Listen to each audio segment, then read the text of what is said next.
दिल्ली विधानसभा चुनाव को लेकर सभी पार्टियां जोर शोर से प्रचार में जुटी हैं। दिल्ली में बड़े नेताओं की ताबड़तोड़ रैलियां चल रही हैं। ऐसे में 27 जनवरी को दिल्ली में प्रधानमंत्री मोदी रैली करेंगे।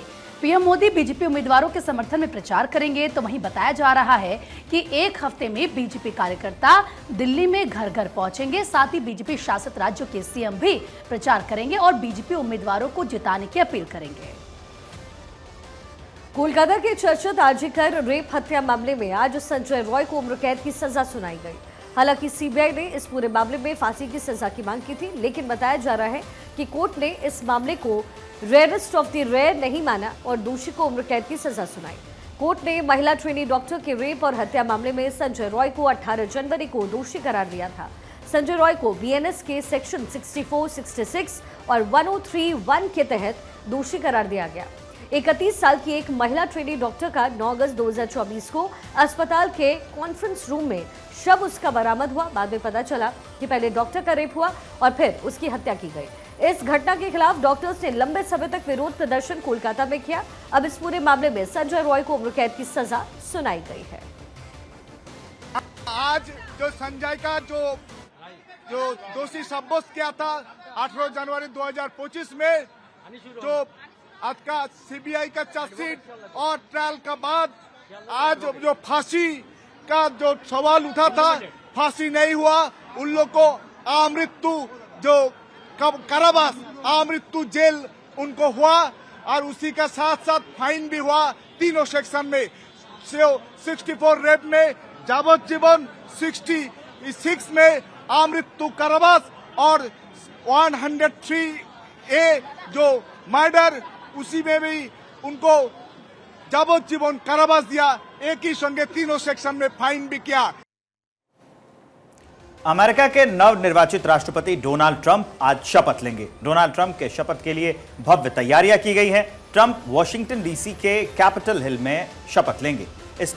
इस मौके पर दुनिया के बड़े नेता वहां मौजूद रहेंगे। भारत की तरफ से शपथ ग्रहण समारोह में विदेश मंत्री एस जयशंकर शिरकत करेंगे। वहीं चीन के बड़े नेता भी ट्रंप के शपथ समारोह में हिस्सा लेंगे। साथ ही कई देशों के राष्ट्र प्रमुख की भी कार्यक्रम में मौजूदगी रहेगी। ट्रंप के शपथ समारोह की गवाही इटली के प्रधानमंत्री जॉर्जिया मेलोनी भी होंगी। इधर दिल्ली विधानसभा चुनाव में फारब्रांड नेता और उत्तर प्रदेश के मुख्यमंत्री योगी आदित्यनाथ की अब एंट्री हो चुकी है। सीएम योगी दिल्ली के सियासी दंगल में उतरकर 14 जनसभाएं करेंगे और इसमें से अधिकतर इलाके मुस्लिम बाहुल्य आबादी वाले होंगे। योजना के मुताबिक उनका रूटीन तय हो चुका है, रोस्टर रेडी है। दिल्ली दंगों वाले इलाकों में भी योगी आदित्यनाथ के गरजने की आवाज सुनाई देगी। बताया जा रहा है कि सीएम योगी 23 जनवरी को 3 जनसभाएं, तो वहीं 28 जनवरी को 4 जनसभाएं करने वाले हैं।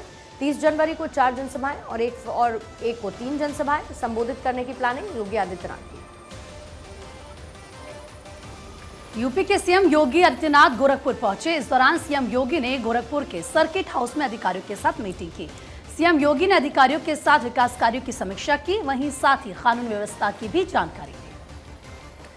वहीं मुख्यमंत्री योगी आदित्यनाथ ने गोरखपुर के शहीद अशफाक उल्लाह खां प्राणी उद्यान में लाल चंदन का पौधारोपण किया है और पर्यावरण संरक्षण का एक संदेश दिया, एक मैसेज दिया। इस अवसर पर उन्होंने उद्यान में बने अत्याधुनिक हाथी रेस्क्यू सेंटर का उद्घाटन भी किया।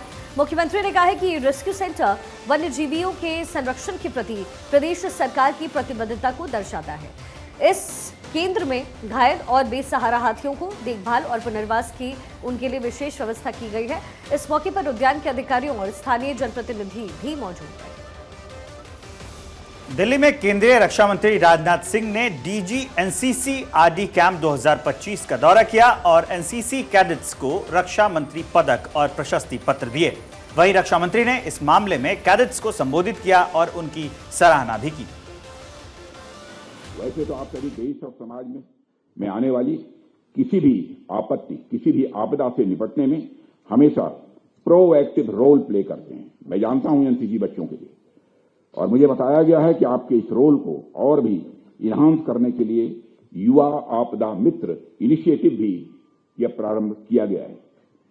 नेशनल डिजास्टर मैनेजमेंट अथॉरिटी के द्वारा शुरू की गई इस इनिशिएटिव के तहत एनसीसी के कैडेट्स को भी ट्रेनिंग प्रदान की जाएगी ताकि वह किसी भी नेचुरल डिजास्टर से निपटने में और भी प्रभावी भूमिका वो निभा सकें।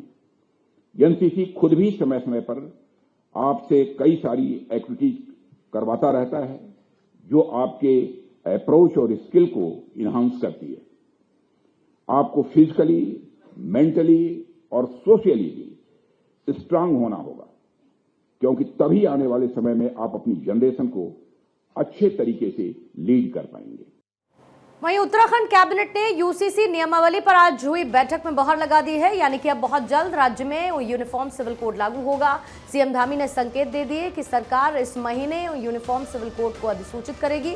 बताया जा रहा है कि 26 जनवरी को लागू हो सकता है, क्योंकि उस दिन गणतंत्र दिवस है। हालांकि यूसीसी की अधिसूचना की तारीख पर अभी तक आधिकारिक जानकारी नहीं आई है और इसी बीच संबंधित सरकारी विभाग मंगलवार को राज्य भर में यूसीसी पोर्टल की मॉक ड्रिल आयोजित करेंगे। यूसीसी पोर्टल को संभालने वाले सरकारी अधिकारियों के पिछले कुछ हफ्तों में ट्रेनिंग के बाद यह आया। 2022 के चुनाव में देवभूमि उत्तराखंड की जनता के समक्ष गए थे, तो हमने ये वायदा किया था कि हम सबसे पहले सरकार बनने के बाद पहला काम करेंगे, यूसीसी का विधेयक लाएंगे। हम यूसीसी का विधेयक लेकर आए और उस पर सभी ड्राफ्ट कमेटी ने ड्राफ्ट बनाया, विधेयक पास हुआ, राष्ट्रपति महोदय की मंजूरी मिल गई, एक्ट बन गया। एक्ट बनने के बाद प्रशिक्षण की जो प्रक्रिया है वह भी हमारी लगभग पूरी हो गई है और आज माननीय मंत्रिमंडल में इस बात पर हमने चर्चा करी है। तो सभी चीजों की समीक्षा करने के बाद हम जल्दी ही डेटों का ऐलान करेंगे।